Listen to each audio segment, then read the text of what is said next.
Welcome to the Penny Bloom Podcast. Ain't another place that has got more bombast. Romp past your mom, dad's listening to Tomcats. Talking everything that make you sad. We don't want that. We're here to make you smile. Put your mind at ease. Peace, love, and bloom, and always praise Keanu Reeves. This what we about. This some weeding now. We'll talk until we can't no more, and then we peacing out. Alright, let's go. Penny Bloom Podcast. It's the Penny Bloom Podcast. Penny Bloom Podcast. It's the Penny Bloom Podcast.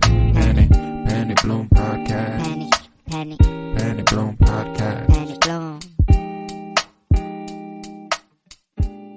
Hello, everybody, and welcome in to the Penny Bloom Podcast. This is Winter is Blooming, a Game of Thrones rewatch podcast by us. Today, we discuss Season 6, Episode 3, titled Oathbreaker. It was released May 8th, 2016, written by D&D David Benioff and D.B. Weiss, and directed by another D, Daniel Sackheim. I'm Colton Robertson. I'm joined by Joseph George. What's up, homie? Oh, what up, what up? It is always a pleasure to be here, and man, this should be Kill the Boy Part 2. Kill the Boy Part 2. Literally kill the boy this time, though. Yeah. Like, I'd say kill the boy. I'd say Kill the Boy happened twice. Ollie and Jon Snow officially. He's like, I'm fucking him now. Like this, he has officially killed the boy. Anyways, I'm jumping the gun heavily. No, we're actually going to kick the episode off at the wall. We'll cover everything that happens there. At the top of the episode, which is deeply important to me, as it's probably my favorite part of the episode. But we've got just a fucking slew of locations here. Let's see, 3, 4, 5, 6, 7, 8 locations. Wow. Okay, and a time jump as well. We got it all. Spanning. Yes, this is got it all. A biggie indeed. But we're gonna kick it off at the wall, where Jon Snow wakes up. He is risen. Gasping for air, he slowly sits up and scans the room. He then looks down and is horrified to see the stab wounds, realizing, oh yeah, I definitely did die. And now I'm definitely not dead. And Davos goes on, having returned to the room, hearing, like that's something that you don't exactly ignore when you know there's only one person in a room and he was dead, it was amazing seeing Davos's like facial acting. Like he was like, oh, wait, like what? Like we all walked out of that room. We gave up. Like you were dead, dude. Like I went with Kit Harington for the performance, and it's because of this. Whenever he's sitting on the table and he's like shaking, and he's like, he looks over at Davos. He's like I can't imagine a panic attack worse than what he is going through right now. Like that would be the one.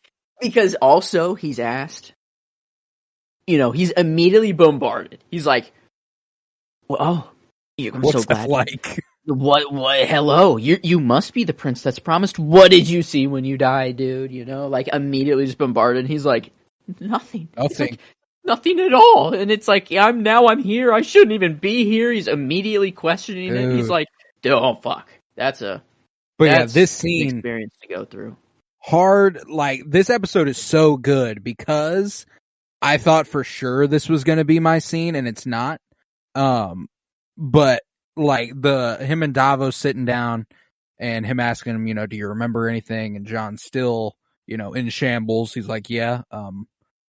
Alistair, and then he like breaks and he starts talking about Ollie. Ollie stabbed me in the heart. And then Melisandre enters, is like, oh shit, I'm the shit, bro. Look at this motherfucker, alive as hell, restored. I'm back. I am the goat. Actually, I am in there. He's like, she was just in a little slump. Just in a little slump. She got it back. It's Red Woman's new groove. She then goes to Jon and is like, what happens? What's next? Where do we go when we're gone? Nowhere. Nothing. There's nothing after this. And Melisandre is clearly disappointed and is like, well, all right, deuces. And seizing on whatever hope she still has, however, she says that the Lord of Light brought Jon back for a reason. That Stannis was not the prince that was promised, but, quote, someone must be. And Davos is like, please get out of here. Can you leave? This dude is just now waking up. Leave. I'm going to talk to him like a normal human being real quick. Yeah, that was...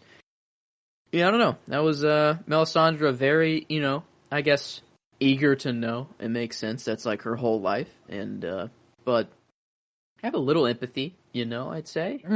It might not be the time right now. Homie, like his last was memory dead about 20 minutes ago. But to him, was it even a length of time? No, or did he just wake up? Was it instant, or was he gone for an eternity? Oh no!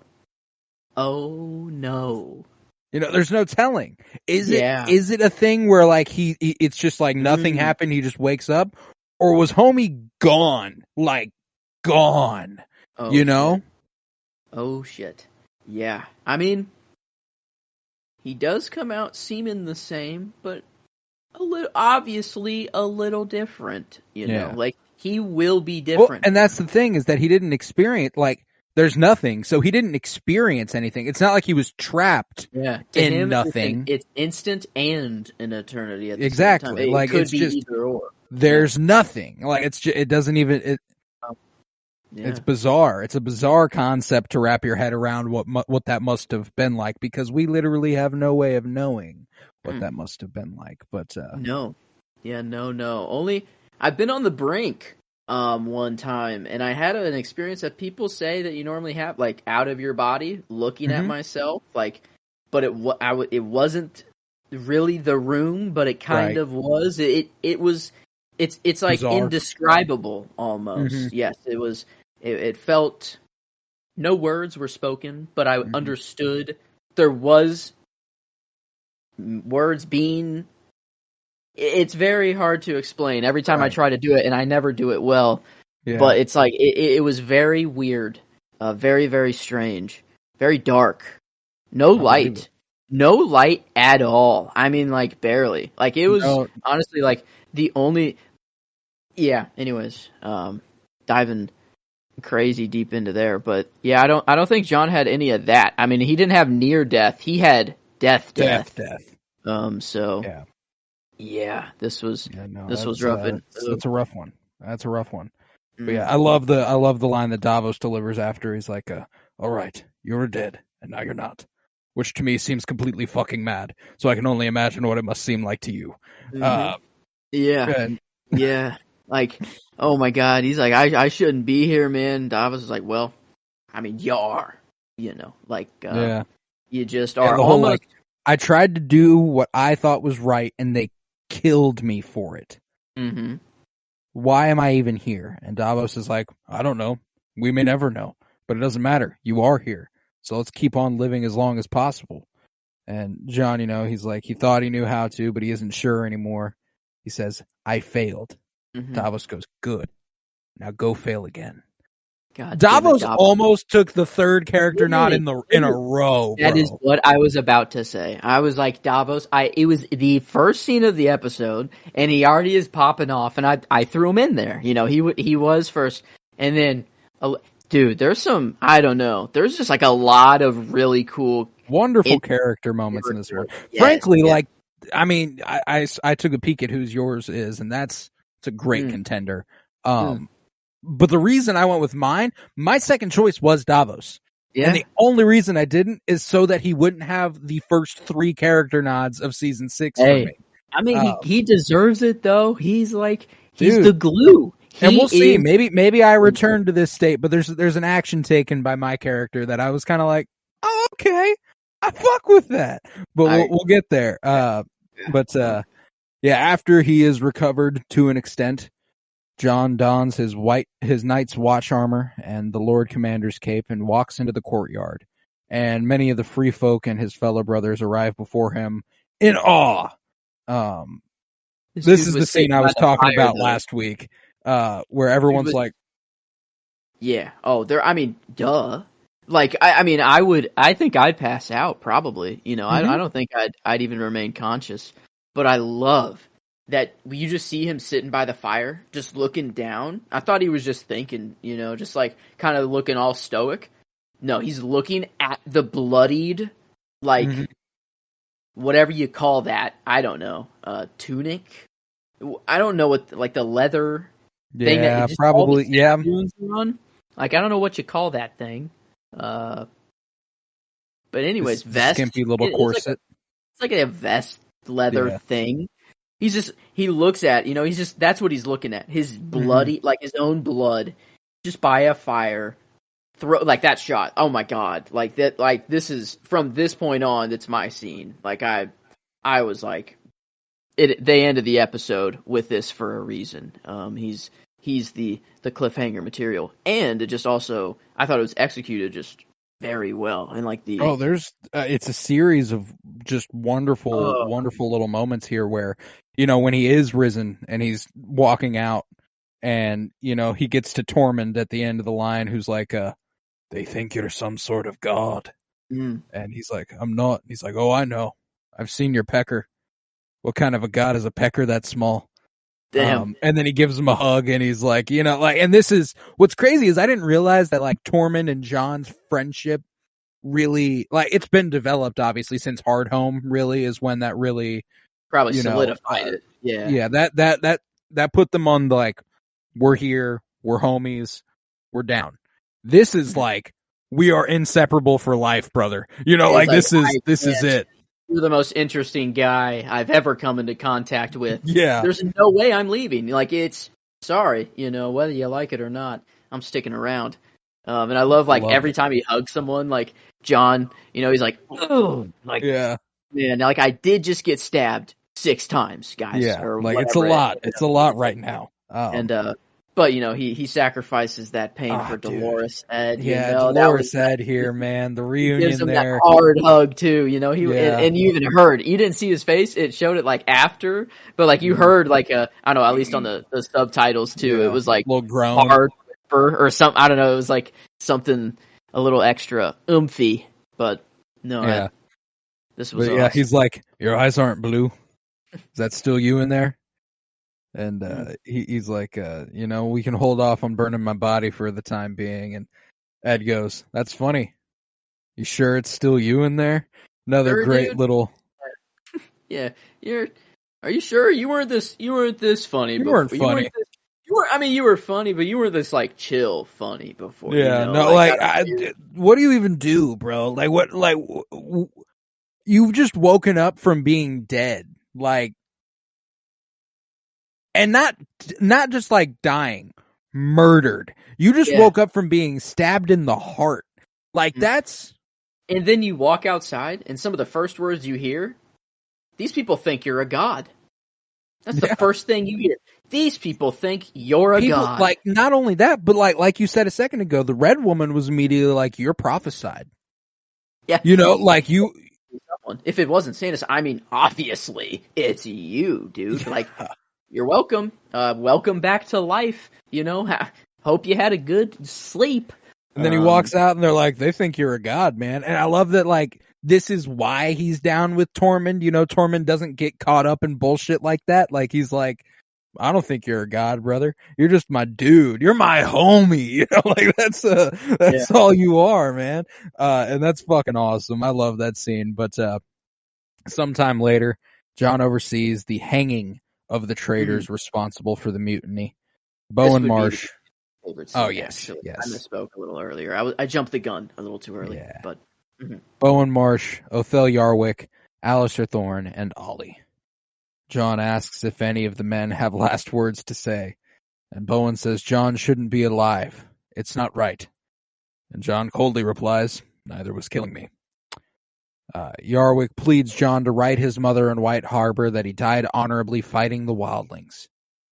And Alistair says he had a choice to betray his commander or the Night's Watch. He says that Jon will be fighting the wildlings' battles for the rest of his days. And Alistair says, I fought, I lost, and now I rest. I was like, you know what? Fuck he kind of, but that was dope. It was, honestly, he did, obviously he was preparing that. He Oh knew no, he was yeah, gonna, I've never agreed with Alistair on a single fucking thing, but I've always had this odd respect for him in terms of his dedication to his people. That's undeniable. Yeah, that's undeniable. I mean, we've had this dude around for 6 fucking seasons, man. Yeah. Like this is a big loss. He probably got introduced season 1, episode 3, dies season 6, episode 3. Like it's a long run in Thrones, man. That's a long run. He did have some pretty nice last words. He did, and I still don't agree with him. But no, not one bit. It was well spoken. I respect his conviction. It'd be a bitch ass move for him to be like, I'm sorry, I clearly made a mistake. Yeah. I don't want that from him, and I don't think he should do that. Yeah. Like, this is what he did. Stand by your choice. He's like, yeah, I made that decision. If I could go back and do it all over again, I pray I would make the correct decision again. Like, he was like, I would do that. And, like, Jon was like, you sure would, Alistair, or, like, whatever. Like, that's what he said, like, to move on to Ollie. Yeah, man. I guess, I don't know. Is it,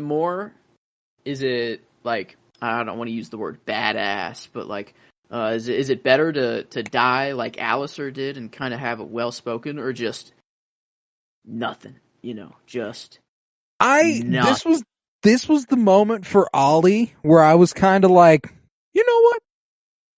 All right, Ollie. Like if you're gonna handle it, you handled it, bruh.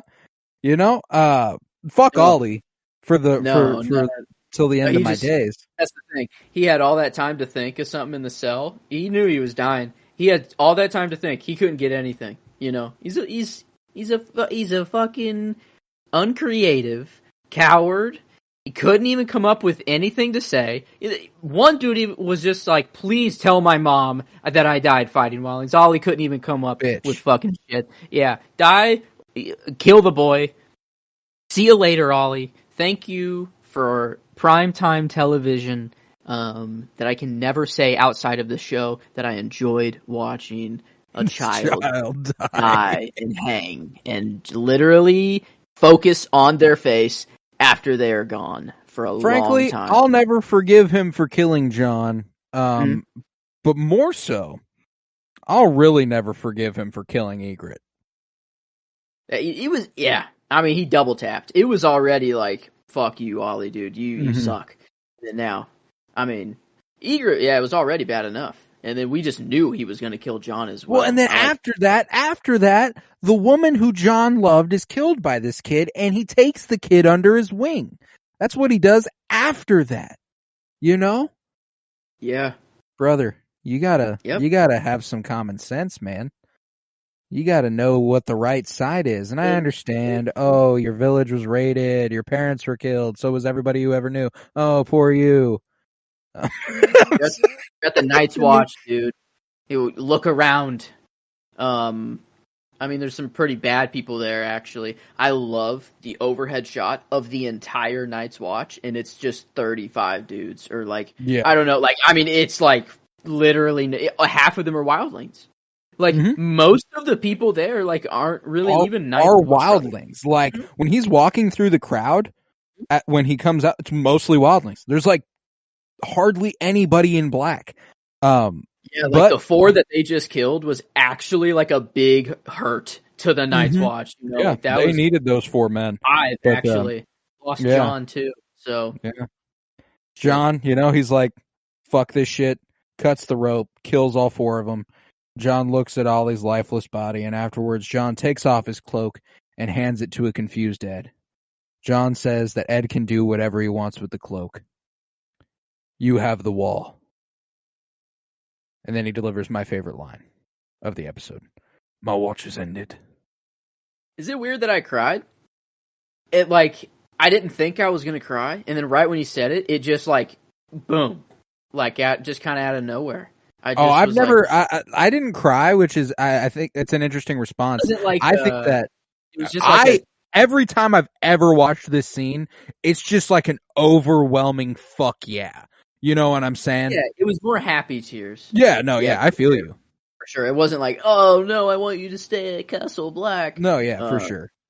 But yeah, I don't know. I wasn't expecting it. I was just like, oh my god. It was probably just like, I love this dude so fucking much. And like, holy and he's shit, getting what he wants. He's dropped so hard. Well, and this is also the marking of the next step for Jon. You know, like he has been like we said, he got to the wall season 1, episode 3. He is officially no longer a Night's Watchman, season 6, episode 3. It's been so fucking long.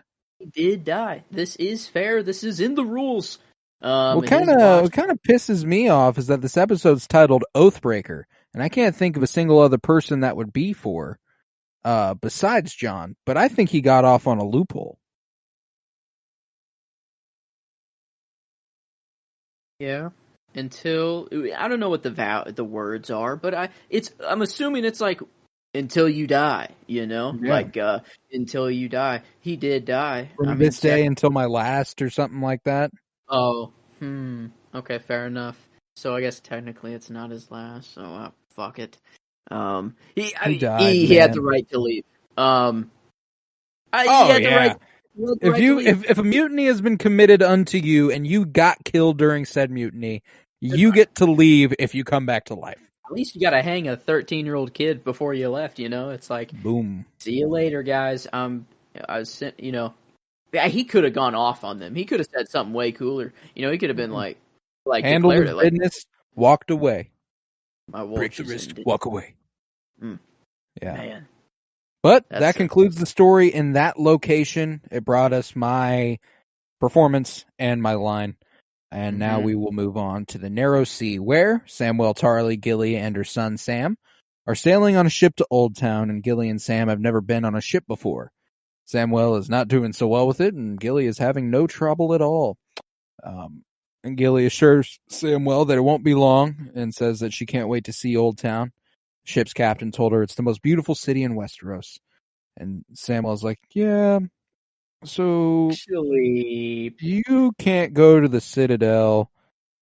Sorry. Yeah, women aren't allowed in there. Love and I don't have a John. I don't have a Maester Aemon. Yeah. That's true. I can't bend the rules the way that I did at Castle Black. Surprise. She's like, so where are you taking me?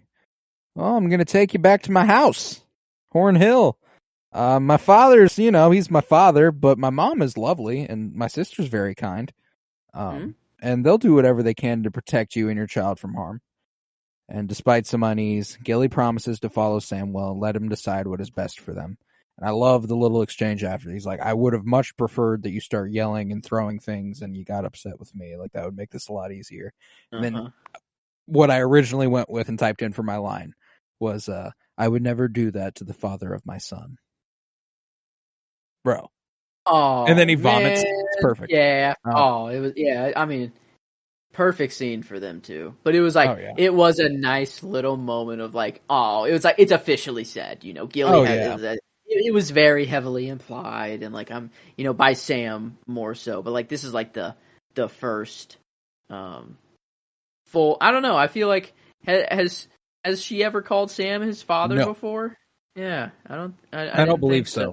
I thought she did when she named him, like when we were going through named after rewatch. His father. I thought that was something, but I don't think she ever said that. I don't think she said. I think she just goes like, "I'm gonna name him Sam" or something like that, like after you. Okay. But that concludes the story in the Narrow Sea, and we head beyond the Wall, where Bran has a vision of the past once again. He and the Three-Eyed Raven are at the Tower of Joy in Dorne, shortly after the end of Robert's rebellion. The last two of the Targaryen Kingsguard stand before the tower and block the way of a small party of Northmen led by Ned Stark himself.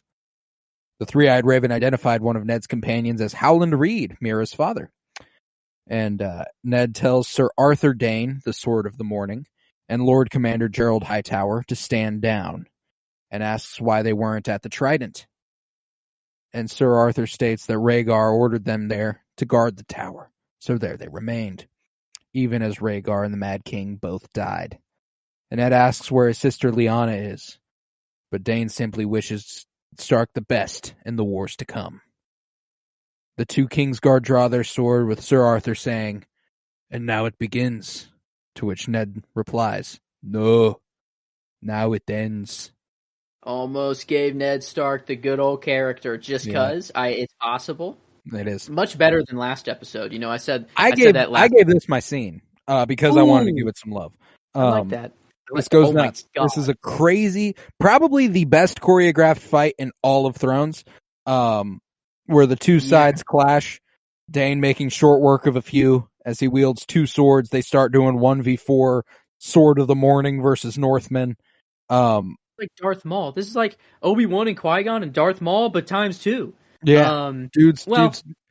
I guess it's just him. You know, this is what I imagine. Like young Barristan Selmy is on. Right. You know, yeah. This is prime Barristan Selmy, or like a prime Jaime. I don't know. I don't even know if Jaime's like that.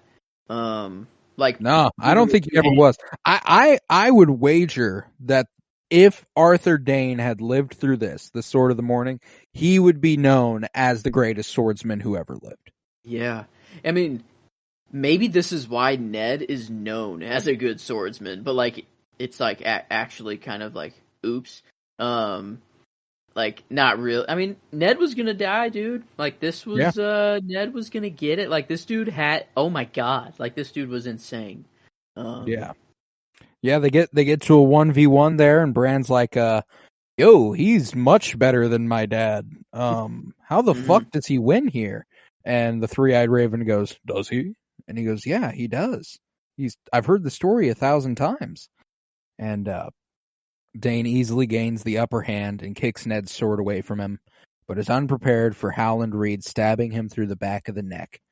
And Ned seems visibly uncomfortable at winning this way, but unhesitatingly delivers the killing blow to the incapacitated Sir Arthur Dane. And Bran is shocked at this revelation of a lie. You know, if there's any lie that Ned ever told that was not honorable, it was probably this one. It has to start here. Like it's part of a bigger lie. Yeah. You know, I guess no. He could have just said the guards were there and like, yeah, I actually just kind of fucked up a little. But obviously, if he's about to lie about one of the biggest things in the realm at the time, he's probably like, I could throw in that I beat this guy. You know, it's like, I might as well slip it in there that I beat the Sword of the Morning. He's like, I earned it. I've been honorable I literally haven't lied one time in my entire life. I think I got this one. Well, and there probably also had to be a lie about where they fought and why they fought, because they're guarding Lyanna. Mm-hmm. And if he raped, and if Rhaegar was supposed to rape her, this would have happened 9 months ago at the time. So why is Rhaegar at the delivery of at the baby? He's there, or no, he's not there. It's just Lyanna in this tower. Yeah.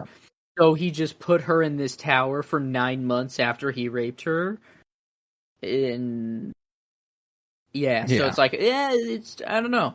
I guess it's flimsy. It's flimsy, but I'd be willing to bet that it's like he probably told them he went to where they were imprisoning Lyanna. When he arrived, she was already dead, et cetera, et cetera. You know, like that could have been the thing. But that's true. I guess it didn't all have to happen concurrently. Like, exactly. But Bran is shocked as he heard tales of this duel and never expected his father to stand for such things. And Ned runs towards the tower, having heard a woman's scream come from one of its windows toward the end of the duel, and Bran runs to follow Ned, calling out, "Father!" And Ned looks back for a second, seemingly having heard Bran, but then runs into the tower, and Bran tries to follow, but he's forced out of the past and back into the cave by the three-eyed raven, saying he had already been in the past for too long. And Bran is both angry and sad at this, but the Raven asserts it was for his safety and again sternly reminds him the past cannot be changed. And Bran's like, I beg to differ. It very clearly can be affected by my actions. No, this is like I think the moment of like, the three-eyed raven is kind of like, oh shit. He's like, fuck, I should have grabbed him out a little earlier. He's like, he's not supposed to know that he can actually change shit right now.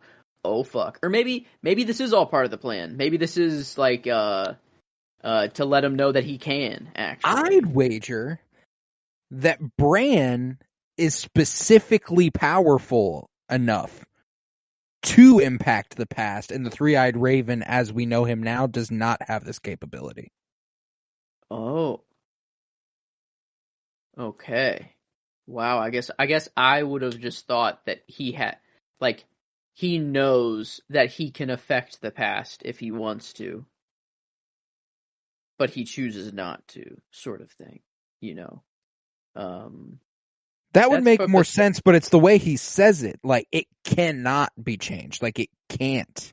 It's not possible. I guess, he would have to be lying to Bran. Yeah, and it seems more like he's in denial about what just happened, more than he heard the wind, you know? That's fair. Like, that's fair, okay.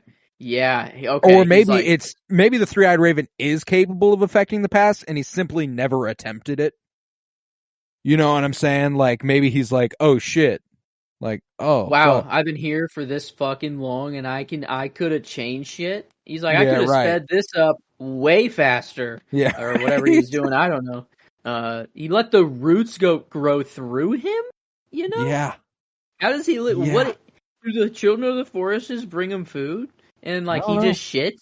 I'm willing to bet that bro is just a part of the tree. Like, there is no, like, he doesn't need to eat. He gets siphoned, like, you know, photosynthesis. Yeah. Yeah. Yeah, it doesn't even shit. I was gonna say, like, that's just a big pile of shit, you know, bro, like there has to be yeah, you're right. Everything. What do I have to learn? Everything. I love What can you give me? Everything. Ooh, that's the everything you hear? Every time I hear everything, I think of it as the Luthen everything at the end. Oh, what do I sacrifice? Yeah, what does he say? That's every time. No, I always hear I hear Palpatine in The Rise of Skywalker. That's good. That's a good one. Wow, both Star Wars though. Yes. Incredible. They own that word apparently. What could you possibly have to give me? Everything. And then like the giant fucking thunder rumble that comes through. Oh. I'll never forget seeing that in the theater and being like, oh, okay. Yeah, that was cool. But what will you show me? What do I have to learn? Everything. Literally everything. Yeah, actually everything. I don't know if you actually comprehend what I'm telling you right now. I literally mean everything. Within the next 2 episodes as well. That's everything? He knows. Really? He's forced to, because he goes and he sees, like... Well, I mean, like, of that situation. I mean, like, does he know all of it? Like, he becomes, like... Oh, no, I guess he doesn't know everything. He has access to everything within the next couple of episodes, though. So, you're referring to knowing everything about the Lyanna and Rhaegar situation? Or do you mean everything as in, like, becoming, like, all-knowing? Becoming the Three-Eyed Raven. Having the ability to access... It happens in 2 episodes. Because he's forced... The Three-Eyed Raven is killed whenever Hodor... Oh my god, duh! Yeah, that's why they have to run. That's why they have to hold the door. God, wow. So, yeah, no, he is fast-tracking him through this shit. Yeah, Maybe he's gonna... I mean, Bran becomes a robot in, like, 2 episodes or less. Or 2 or 3 episodes. Wow. But, incredible. Yeah, we're next in King's Landing, where Qyburn is in the company of the little birds, the children who used to spy for Varys. And Qyburn tries to win the favor of the children by attracting them with candied plums from Dorne. But before, he's talking to this young child, and he inquires, you know, how's your jaw? Oh, it's getting better. How's your mother? She's doing fine. And your father? Nobody's seen him. And nobody will. Interesting how that works, isn't it? And the kid's very appreciative. I went with Qyburn because this dude, for my favorite character, because this guy's clearly not down with the child beating and wife beating. He was like, let's disappear this guy. How about it? He has his morals. You know, he's a little crazy when it comes to science. when it comes to learn and shit. But I sincerely doubt he will ever get another character nod. What a cool comic this could be. Like, this is the way he fights crime. He's a crazed scientist that needs test subjects, and he just always goes for the child or wife beaters or like the criminal, just like the worst of the worst. And then also employs those kids. I guess it's a little child labory, but at least you're giving these kids something to do in this fucked up world at this time. No, I mean, like, they were already working for Varys. Yeah, true. He's just doing the same thing. And they're like, damn, Varys was like super chill. He gave us candy and shit. And I love how Qyburn's like, funny you should mention that. Interesting. Come How over. would you like candied plums from Dorne? And they all get their own little fucking thing of them. Yep. Those sound delicious. Dorne, by the way. It's just Dorne is only climbing. Dorne only gets cooler. They all fuck. It's warm. They got cool ponds and fountains in their great shit. Candied plums, evidently. Their architecture's great. I don't know. It seems chill down in Dorne. I don't know. It's kind of like the Florida of the United States. It seems if it was more tame. And less conservative for sure. Yeah. Yeah, that's true. I was just thinking of a more just beach. Yeah. Party if you want. Yeah. What really blows is I don't think there's a single place in the United States you could point to and go, yeah, that's like Dorne. No, it's probably much easier just to be like Italy or Greece. Spain. Yeah. Because it's literally anywhere in like Europe. Yeah, I guess this is actually, true. Wow. But nevertheless, shortly afterwards, Cersei, Jaime, and the reanimated Mountain enter, and Cersei wants Qyburn to gather information from Dorne, Highgarden, the North, and wherever people are trying to take advantage of their losses and plotting against the Queen, who was stripped naked and marched through the streets. Okay. Qyburn was like, damn, I'm just starting to expand in King's Landing, I just got these plums from Dorne. Now I gotta go everywhere. I'll get on it, boss. I guess. I mean, he's about it. That's a cool job. That you just know everything. You're the king of gossip. You're the you could. That's the real power, because he could just tell them. He could completely manipulate, just by what he says, because they completely trust him. Mm-hmm. It's oh, you must know. So, yep. Damn, Varys and Qyburn, the true kings right now, in Westeros and Essos. Loki. Mm-hmm. But at the small council meeting, Grand Maester Pycelle complains about Qyburn and his experiments. Sir Kevin Lannister, now Hand of the King, is heading the council, which now consists of himself, Pycelle, Lord Mace Tyrell, with the help of Olenna Tyrell in attendance today. And upon Pycelle's talking shit, he shits himself. He shits himself when he looks over and sees the Mountain, as he dubs him an abomination right before. I love that Jaime just made it clear that the Mountain can understand. Where he's like, to the extent that he ever understood anything before, and the way his head snaps around towards him, and Jaime's like, oh, shouldn't talk shit on this guy. He can definitely understand. And then they're like, let's go upstairs, and somebody's talking shit on him, so it's perfect. They're like, so what the fuck are you doing here, Olenna? And Olenna's like, well, you see, my son and the Queen are in prison, and I feel like I had to deal with that. And Cersei's like, well, I'm the Queen. And Olenna's like, no, that's just not true. False, actually. You're wrong.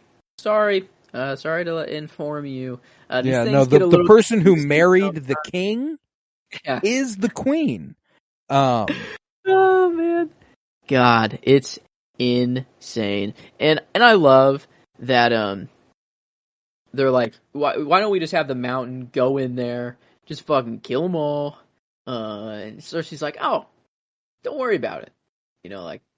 And they got 100 people in there. Like, don't worry about it. Like, I wonder if she's like already like. Oh yeah, she's already there. Like, she's like, I'm just gonna blow all. You think like she's connected the dots of like, I've been collecting this wildfire. I am the Mad Queen. I'm gonna use it at an insane amount at one time. Like, you think she's all the way there? Like, she's like, yep. Well, because before, if you recall, gotta know that they're gonna whenever Tyrion took over the wildfire and the production of it, he said, "You will no longer be making this for my sister. You'll be making it for me." She's been doing this since the beginning of the fucking show. Yeah, that's true. Okay. I mean, the production of wildfire, whether or not she knew exactly when or how she was going to use it, I think that it's like, if she's been thinking in the back of her mind, I've been saving this for something, this is the thing she's been saving it for. Got them placed everywhere around the city. She's got, like, just ready to go. She's just, that's where they're stored. Like, it's probably just, there's a shit ton below the Red Keep. There's a shit ton below the Sept. Just like the important ass buildings. And then probably enough to blow up the whole city too. You know, if need be. Yep. But man, yeah, she's plotting here. Plotting horde. Plotting horde. Love the little Pycelle fart though in there. The little super funny. Yeah, just great grandpa shit there. But Jaime argues that as he, the Lord Commander of the Kingsguard, also has a right to attend the small council meeting. And Pycelle admits, yes, Gerald Hightower, who we saw earlier get killed in the vision, once sat on the council, but that was for the Mad King, so who cares? And Cersei accuses Kevin of not caring for her daughter Myrcella, while Jaime appeals to the bigger picture and urges Kevin to take action against Ilaria Sand and the Sand Snakes, who have now taken over Dorne after eliminating the House Martell. And displeased with the newcomers, they're like, well, we can't make you leave, but that doesn't mean that we have to stay. And they all slowly and triumphantly walk out of the room, and everyone's like, okay, well, this is pathetic. You know what I'm saying? Like, you've just abandoned your seat of power as a show of power? The fuck is wrong with you? Yeah, Kevin, you goddamn moron. Can you imagine if someone walked up, like the king was sitting on the Iron Throne, and someone else walked up and said, hey, I deserve a seat up here. I know I do. You can't make me leave. They take the Iron Throne from the king because the king says, oh, you know what? You can't make me stay here. LOL. It's like, yeah, Kevin just fucking sucks. And I love that his name is Kevin. You know, ooh, yes, I needed someone new to hate in the show. Ollie is gone. Ollie is gone, and I need to channel the hate to someone. It's Kevin. Kevin just fucking sucks. And like, even, what's his name? Martell? No, not Martell. Mace? Tyrell? Tyrell. God, I was just Tyrell and the M of Mace, just Martell for some Martell, reason. Morel, Martell. But Tyrell. Anyway, I get it. You know, he's too innocent to kind of hate. No, you know, he's just a dumbass. You know, Kevin's a dumbass, but it's like violently ignorant dumbassery. You know, like he's a military man, which makes his dumbassery more dangerous. You know, yeah, he's trying so hard to be like a Tywin, but he's like failing at every step. It's like, yeah, like you're a fucking loser, Kevin. Your name is Kevin in Exactly. Game of Thrones. I've got no beef with Kevin in real life. Kevins are cool. If you're a Kevin in Game of Thrones, I fucking hate you. And don't hate on Jon Snow. I know it's a simple name, not his real name. Okay, it's not Kevin though. Not Jon's actually. Yeah, Jon's no problem with Jon, but Aegon is that's hard. That's pretty cool. That's hard. That's hard. I don't think I'll be naming my firstborn Aegon. I don't know if it's in style. Aegon George. Yeah, that doesn't roll well. It's got at to flow. all. It's got to flow. Aegon doesn't last. go with many other names besides Targaryen. You know, gotta have a sick ass last name. You know, yeah, I gotta have a boring ass first name for my son. Sadly, sorry kids, Whenever, whoever you are, whenever you come I to don't the think world. you need to have a boring ass name. You know what name flows with George really fucking well? Curious. Facts. But But that was what not I'd where I like was to hear going. it. I'd like to hear this. Ebenezer. Ebenezer. George. Ebenezer Scrooge? Ebenezer Scrooge George. Imagine There he their goes. middle name is Scrooge. I wouldn't do that. You could even to name him to build on Ebenezer. Same sort of bones there to go with George. Nebuchadnezzar, the ship in the Matrix. Nebuchadnezzar. Oh my God, Nebuchadnezzar George. Nebuchadnezzar. That's a tongue twister. Yeah, it is. My God. Okay, and now I have many things to think about. I think I have time though before then, so I don't know. I hope so. However, the next NBA prodigy is being born or conceived right now. By the way, there's a 20-year gap between Michael Jordan and LeBron James. 20-year gap between LeBron James and Victor Wembanyama. Victor Wembanyama is 19 years old. It's happening now. The sex is about to. It might have already happened. We don't know. It's already there. It already landed. It's already on the elemental chart. It's not Fugazi. Not Fugazi. Not Fugazi or Fugazi. Meanwhile, an angry King Tommen and his King's Guard visit the High Sparrow to secure permission for Cersei to visit her daughter's resting place. And I was like, okay, Tommen, good shit. At least you tried something. But the High Sparrow's like, buddy, come here. She can't She'll come love here. your mom. You know that.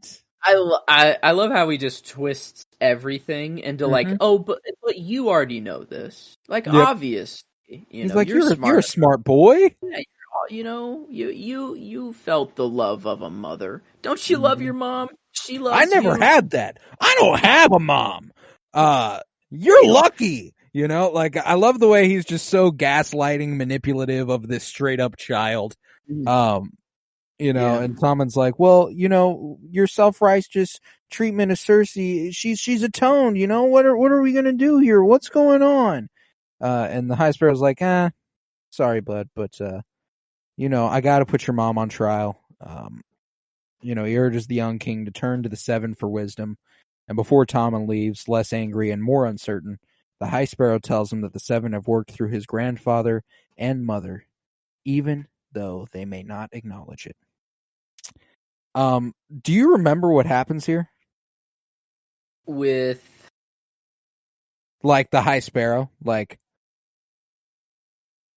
he is not at the height of his power yet. Tommen basically gives him full fucking reign. He's still not there. Yeah, no. Within like a couple episodes, they like stand before the people of King's Landing and are like, it's a theocracy now. God, that's right. Holy shit! I thought they were already at peak. Nope. I thought they were. I mean, like a they plateau. Have not been formally. They've been armed, but they have not been formally granted full reign by the current reigning king. That's actually insane. Yeah, that is actually Tommen giving up his throne. Literally, the thing I said earlier about giving up your seat in the small council, but it being the throne. Tommen actually does this. Eesh. Eesh. But yeah, no, we're then in Marine. Ooh. Where in the Great Pyramid Varys holds court when the Unsullied bring Vala, a prostitute who is in league with the Sons of the Harpy. She had seduced and murdered several members of the Second Sons in the Unsullied, and Vala is defiant and states that she opposes the new regime imposed by the Unsullied and Second Sons as illegitimate. She became a prostitute out of patriotic fervor for the old ways. And Varys assures Vala he has no interest in torturing her. Let's strike a deal. In return for revealing who is funding the Sons of the Harpy, your son. Oh, the boy, his breathing problem. What will he do without a mother? This was a great fucking scene. This was a great fucking scene. Almost actually took the scene. But then I felt like the character nod for Varys here was much more fitting. Strong character nod. Because I love every time Varys shows up, but this was the nitty gritty of how he does his shit. This is how he has power, and it was oh my god, it was perfect. It's like he's nice about it too. Oh, he is. Like, And which it's makes it vaguely even threatening. scarier. It's scary, you know? Yeah. Like, yeah, But because he's like, it's not like he's imposing any new threat. It's a threat that already exists. We know that you help the Sons of the Harpy. Yeah. We know that you will die if you don't pay. Like if that's how you're going to pay for your crime, that's what the punishment is. And your son will be left without a mother.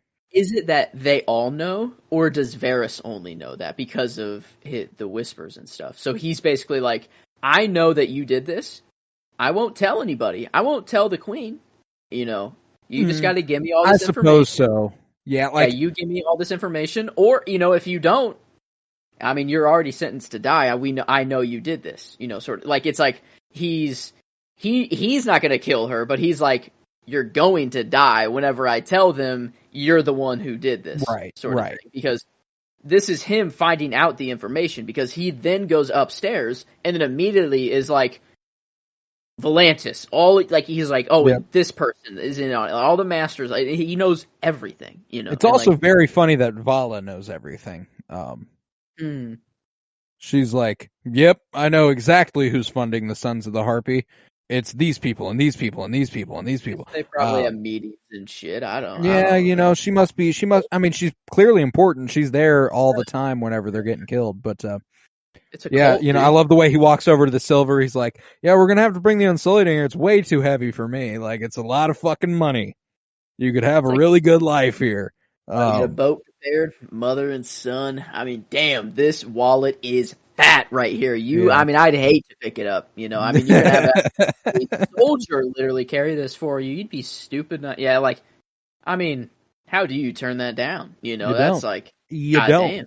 Like, but all the while, Tyrion is trying to pass time by engaging Missandei and Grey Worm in small talk. He's like, y'all have conversations. Do you speak to one another? Yeah. What would you be talking about if I wasn't here? Patrol. What we see on patrol. No. Who we capture on patrol. Or Melisandre. Like, is this the extent of Grey Worm's actual conversations? Like, I think that they're, they keep it to themselves. They're a private couple. Okay. Okay. And this is the public. And there's something that struck me a little bit weird about this scene. Because of what you're saying, we've watched Missandei and Grey Worm have other conversations. It feels a little bit weird to have like the civilized, sophisticated white guy, talking to them like they've never experienced anything. I hope it's more of just like we're very private about ourselves. It's like like. I don't like. I think I'd hope it's like nerves about he's just like nervous about talk. He's not used to talking to people about that. But no, yeah, I like, and that's the thing is that I think within the scope of the story that explanation makes sense. But when D&D are at the helm, I think they kind of do whatever feels right at any given moment. My line did come. It's a great fucking line. That's a great fucking line. I loved this whole thing though. Tyrion being like, what do you mean you never talk? What was the quote? Go ahead. This is where he says it. A wise man once said, "The true history of the world is the history of the great conversations in elegant rooms." Who said this? That? Me. Just now.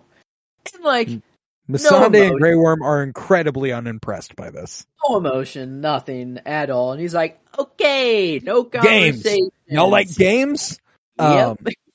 Missandei being like, Master Krasnus used to have us play games. And he's like, great, yes.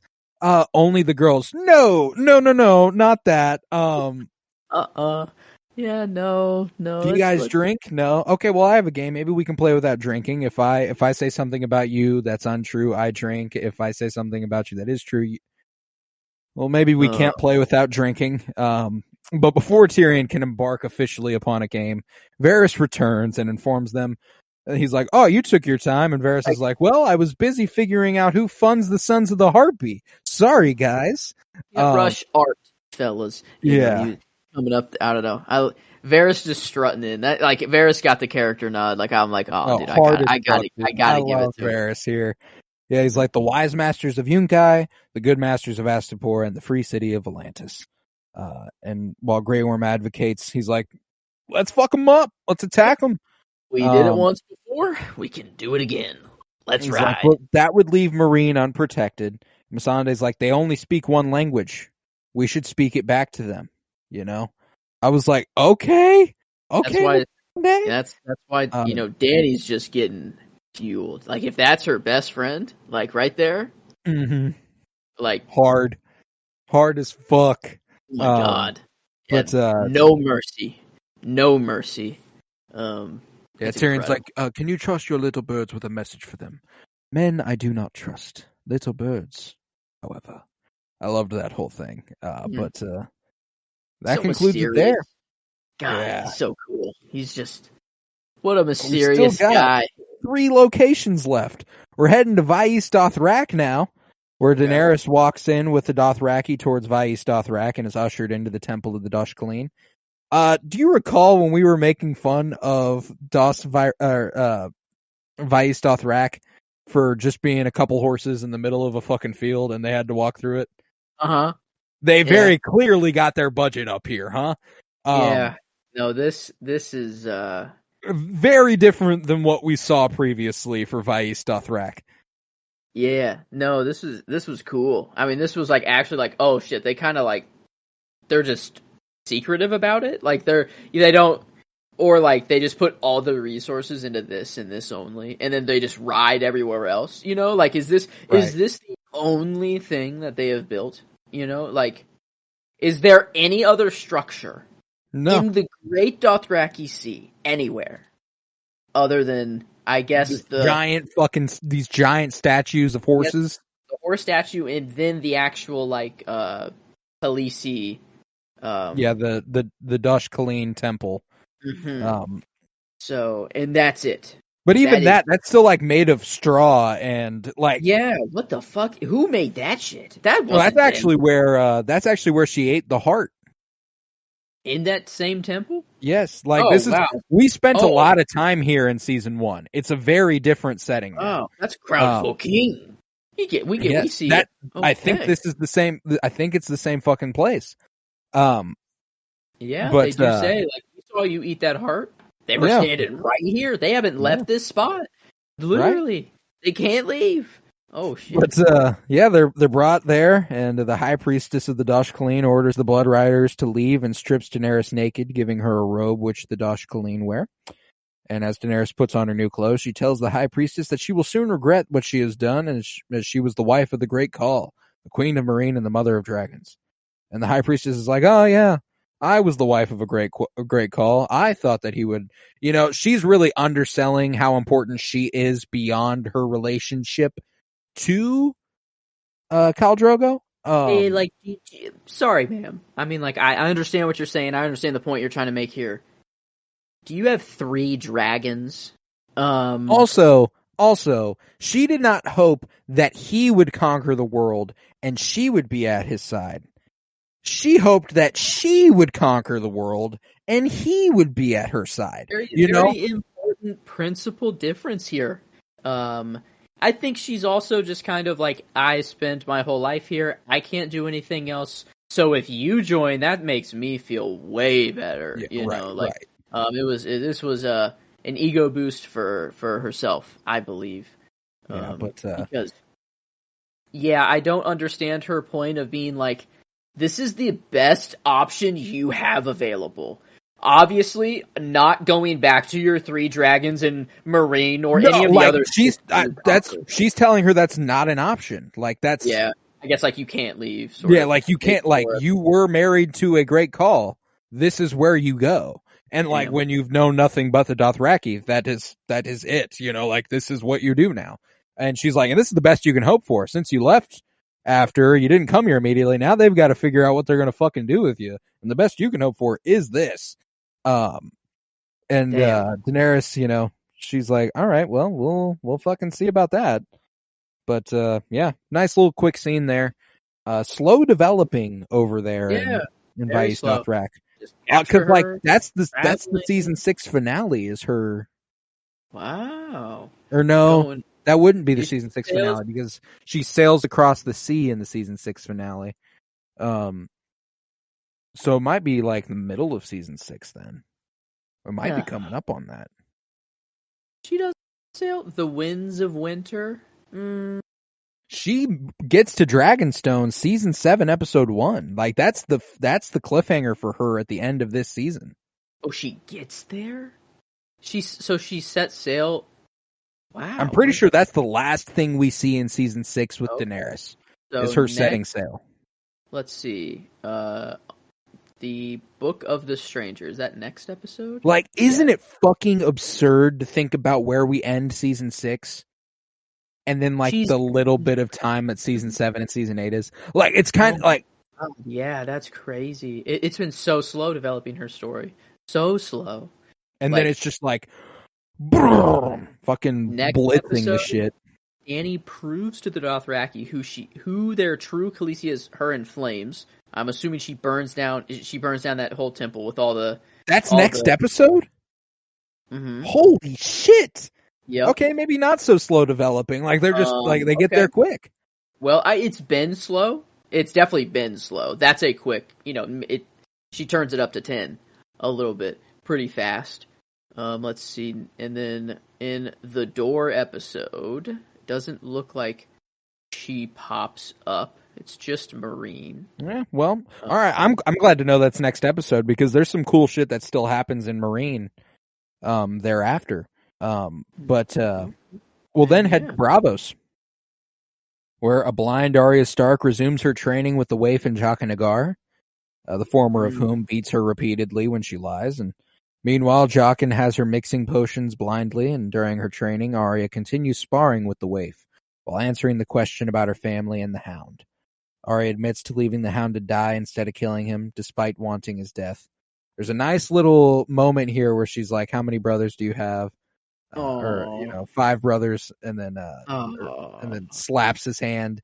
And for a moment, if she hadn't followed that up with like 1 half brother, it would have been like a really strong foreshadowing moment that like he's not her brother at all. Like if she smacked her again for half brother. Yeah, then it would have been like, oh. But that's the thing, is that Arya is telling the truth as she knows it. That is the truth to her. Yeah, Arya admits to leaving the Hound to die instead of killing him. Despite wanting his death, he was no longer on her list come that point, which is a nice admission from her there, Like he was no longer on my list. I'd taken him off. Yeah, we were speculating about that, I think. Like whenever we were talking about it, and we're like, yeah, probably. At this moment, probably. Either way, it's a crossed off. Either way, it's crossing him off. You're either taking him off, or yeah, right. But the wife, then interrogates her about the people on her list: Cersei, Gregor Clegane, Walder Frey. This isn't a very long list, and the wife voices her disbelief that the list would be so short, and Arya counters by asking which name she wishes her to say. And there's that tension in the air that's like, yeah, I want to kill you, bitch, and I will one day.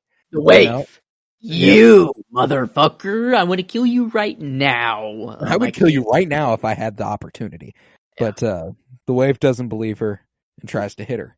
However, Arya is able to deflect her and leap out of the way, surprising the waif, and after confirming that Arya has mastered blind sparring, Jaqen approaches Arya and offers to give back her sight if she tells him her name. Arya replies, "A girl has no name." Jaqen then leads Arya to the well, where he scoops up a bowl of water, which he offers to her. And she is reluctant, as the others that have drunk from it have died. But he says that if she is truly no one, there is nothing to fear. Arya drinks from the bowl, and her sight is restored. When Jaqen asks Arya who she is, she replies, "No one." Maybe she died too. This was much quicker than I remember. Yeah, maybe she died just like Jon. Yeah, a little death. And she saw nothing. It was total blackness. What'd you see? That's fair. Nothing. No, okay. I see you. But probably not. I'd say, I don't know, that water's pretty deadly. typically kills people, but that's interesting too now. You know, like now we're getting into a territory where it's like, depending on what the House of Black and White wills that water to be, it does a different thing for different people. It's bizarre. I had a funny headcanon moment where I was like, maybe the reason everyone is dying is because it's just been the same bowl that they're drinking out of for however many thousands of years. It's just got disease and just like all the germs from everyone piled up. It's just an instant kill. Like it's not even the water. It's just once your lips touch that, it's drinking. Like, yeah, it's like once your lips touch it, you're fucked. Like it's you're just done. But no, obviously not here. She's back better than she was actually. Sight is restored. She back. Mm-hmm. But yeah, we then head to Winterfell, where the Umbers led by Small John Umber. I love that Small John is the son of Great John. Outstanding. Wow. Great John, Small John. Makes sense. I get it. It tracks. They need a Long John. And, right. He's just really tall. He just makes Long John donuts. That's Victor Wembanyama playing Long John Umber. Yep. Second Wembanyama mentioned this episode, but they travel to Winterfell to meet Ramsay Bolton, the new Lord of Winterfell and Warden of the North, and Small John and Ramsay chat about their experiences with their fathers. Small John mentions that his father, Great John, is dead, but admits he would have killed him if the opportunity arose. And Ramsay's like, well, I didn't murder my dad. And he's like, okay, sure you didn't, Ramsay. Your dad was a cunt. Yeah, this is how the North is, you know, this is Texas. Small John gets down. Gets down. We said there's not really a state in the United States that you can compare Dorne to. The North is basically the United States. Yeah, it's kind of everything, actually. It's basically the Midwest. I was going to say Texas, and they're like, these damn wildlings are coming up beyond the wall. Right. And they're going to come more north, you know, or it's south to them, you know, but like you flip it around for Texas. Right. It works pretty well. Yeah, you know, but I see the whole middle part of the country here, you know, all the way down from north to south, Minnesota, Wisconsin, Idaho. Just go straight up in every state included in that. There you go. Iowa, Arkansas, Oklahoma, all that. That's the north. But Small John has come to forge an alliance with the Boltons against Jon Snow and the Wildlings. And he refuses to bow to Ramsay, citing the late Robb Stark's betrayal at the hand of Roose. And Small John then reveals that he has a gift for Ramsay. And Ramsay's like, oh, is it a girl? I prefer redheads. And, yes. Correct on one, actually. Kind of insane. He definitely got a girl. And Small John replies, yep, a wild one at that. First turns out to be Osha. First time we've seen her in a long time. I know. I was not expecting this whatsoever. Oh, this was a surprise for you? I literally forgot that was Rickon. When the bag was still over Rickon, I'm like, when Osha came out, I'm like, oh, let's fucking go. Like, Osha, yes. I'm like, probably not good. Who the fuck is Osha with? I'm like, oh man, it's good to see you, but not really, because Ramsay's a piece of shit. And then I'm like, man, who the fuck is that kid? Like, who is this kid? Someone young. I'm like, what the fuck? And then the image that first popped into my head was Rickon getting hit by the arrow, and I'm like, oh yeah, fucking Rickon. Oh yeah, it's Rickon. Yeah. This is why Rickon ends up dying. And Osha, her days are numbered now. Which blows. Yeah. Love me some Osha. Damn. But yeah, Ned Stark's youngest child, who was sent to the Umbers by Bran because the Umbers were their finest bannermen for the Starks. Okay. But Great John died. This guy took over, and he's clearly terrible. A lot of new blood. Yeah, a lot of new blood. Yeah, the North is in shambles. But this dude hated his dad. He's like, if he didn't do the favor of dying for me, I would have done it. I'd have killed the motherfucker. Damn. Yeah, Osha and Rickon are very not comfortable, finding themselves in Ramsay's presence. And when Ramsay asks Small John to verify Rickon's identity, an Umber retainer enters the room carrying the severed head of Shaggy Dog. Good fucking name, Rickon's too. expression of dismay confirms this was his pet. Satisfied, a gleeful Ramsay tells Rickon, "Welcome home." No. Yeah, no, that's stupid name, but always sad to see. Always sad when the dire wolves die, man. I think Nymeria's still out there. Mm-hmm. Is it just Nymeria and Snow? Yeah, Or and Ghost. That's it. Ghost? Because Lady, Mm-hmm. Greywind, and now Shaggy Dog are all The dead. Red Wedding, Rob, yeah. I mean, that was Rob's head for a little bit.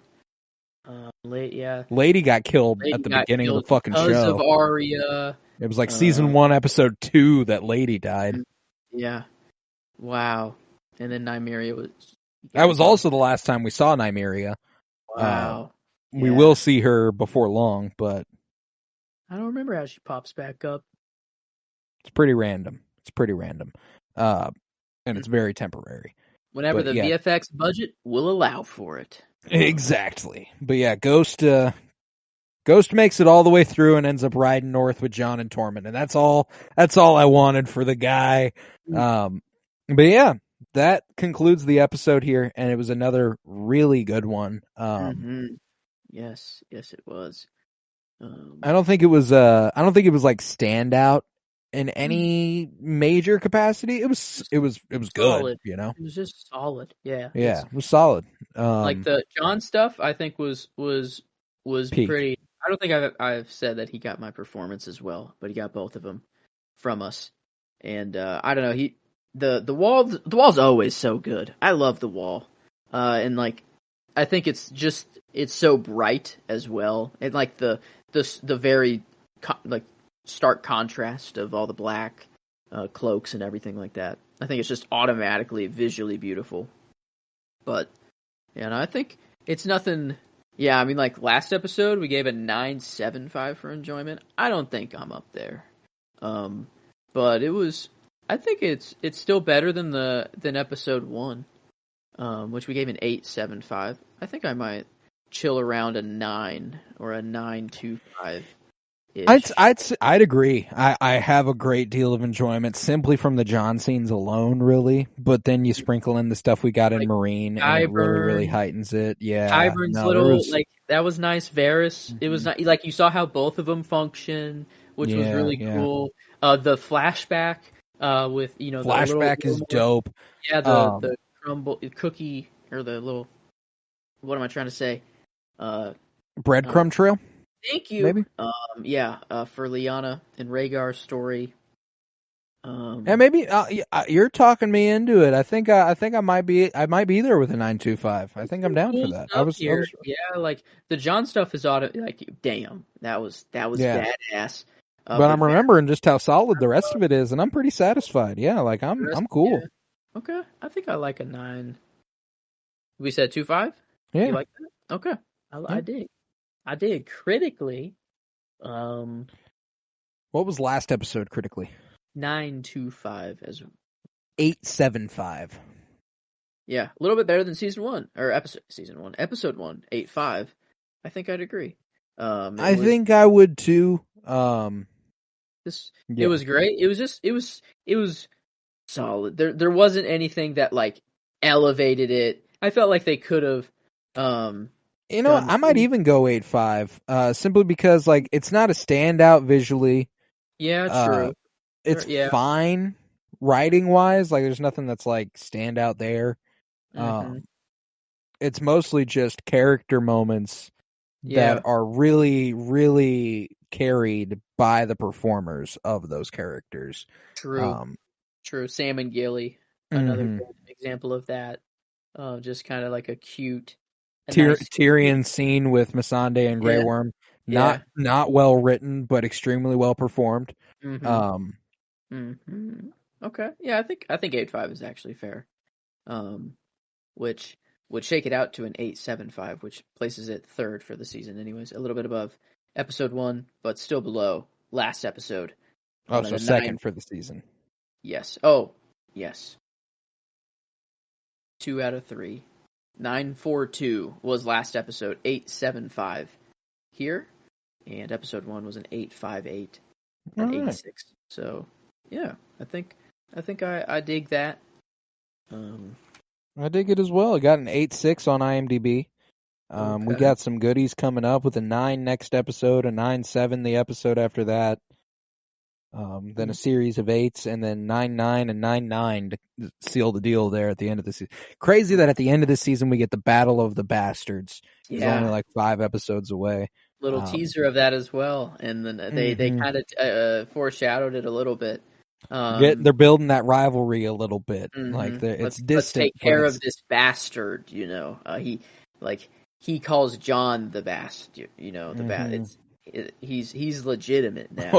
Oh, the Battle of the Bastards right now will fall on New Year's Day for us. We'll kick off the new year with the Battle of the Bastards, and I can't think of a better way to kick it off, baby. That's pretty sick. I'm probably going to enter another extreme fighting phase. I'm going to want to master the ways of the sword just in case an army is headed my way. All conflict must be mediated by the blade. Learning the ways of the blade is more important, I think, than most people give it credit for. If you walk around with a sword on your hip all the time, that's way scarier. Will ever fuck with you. Yeah, like someone could take me out from range, sure, but that's coward shit. Nope. I want it up. They couldn't even do that. I'm slicing that bullet. I'm slicing the bullet. You're right. I got to go to the 37th chamber of Shaolin, and see what the fuck's going on. I'm going to Hattori Hanzo, and I'm picking up the sharpest blade I could possibly get. Ooh, give me that Black Mamba blade, dude. The best one ever created. I'm getting it after Beatrix retires. I don't want to take it from her.